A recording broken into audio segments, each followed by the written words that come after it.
அப்புறம் பச்சை துண்டை போட்டு சொன்னீங்களே, நான் விவசாயி மகனாக பிறப்பாமல் இருப்பதற்கு வருத்தப்பட்டேன். நான் விவசாயி புள்ள, 8வது புள்ள, நான் கடைசி புள்ள. எனக்கு வந்து ஏர் ஓட்ட தெரியும், தண்ணி பாய்ச்ச தெரியும், உழவு ஓட்ட தெரியும், வண்டி மாடு ஓட்டிருக்கேன், எல்லாம் பண்ணியிருக்கேன். நீங்க ஐயோயோ எனக்கு விவசாய பிள்ளையா பிறக்காம போயிட்டு இருந்தீங்க. இன்னைக்கு பாத்தீங்களா டிவியை?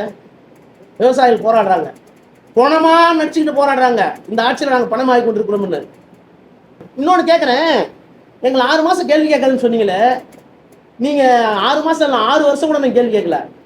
உங்களுடைய தேர்தல் அறிக்கையில் உங்களோட நடத்தையில நாணயம் இருக்கா? ரிசர்வ் பேங்க் கைட்லைன்ஸ் இல்லாமல் நீங்கள் விவசாய கடனை முழுசாக தள்ளுபடி முடியாது. 2025 கைட்லைன்ஸ். நீங்கள் 2026 தானே தேர்தல் அறிக்கை தயாரிக்கிறீங்க.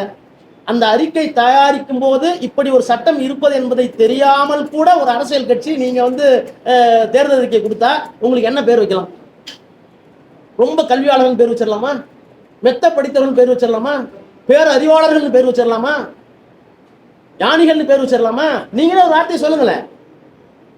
அப்ப நீங்களே ஒரு வாக்குறுதி கொடுத்துட்டு அதை முடிக்க முடியாம இப்ப புது புது சீரிங்களா இருக்கிறீங்க. 200 யூனிட் கரண்ட்டுக்கு. அப்புறம் கச்சத்தீவு வந்து நீண்ட நாள் எங்களுடைய தமிழர்களுடைய பிரச்சனை, மீனவருடைய பிரச்சனை. அதை கேட்டிருக்கேன்னு சொல்லுங்க, கேட்போம்னு சொல்லுங்க, போராடுவோம்னு சொல்லுங்க, ஒத்துக்கிறோம். அதுல அரசியல் சட்ட சிக்கலே இருக்கு. தமிழ்நாடு அரசாங்கத்தினுடைய சட்டமன்றத்தினுடைய அனுமதி இல்லாமலேயே அன்றைக்கு கச்சத்தீவை மத்திய அரசாங்கம் தாரை வார்த்தது. அதை திராவிட முன்னேற்ற கழகத்தினுடைய ஆட்சி கலைஞர் தலைமையில் சட்டமன்றத்தில் தீர்மானம் போட்டு கண்டித்திருக்கிறது. எல்லாம் ஆவணங்களா இருக்கு. உடனே நீங்க செஞ்சு கொடுக்கணும்னு அவசியம் இல்லை.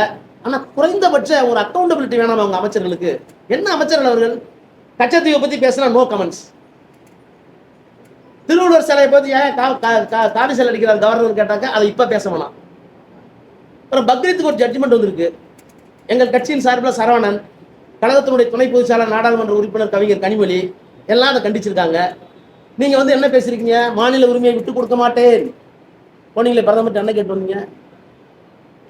மதச்சார்பு விட்டு கொடுக்க மாட்டேன். இந்த ஜட்ஜ்மெண்ட் உங்களுடைய பதில் என்ன? உங்க கமெண்ட்ஸ் என்ன? அப்பீல் போக போறீங்களா? என்ன பண்ண போறீங்க? எதுவுமே இல்லையே.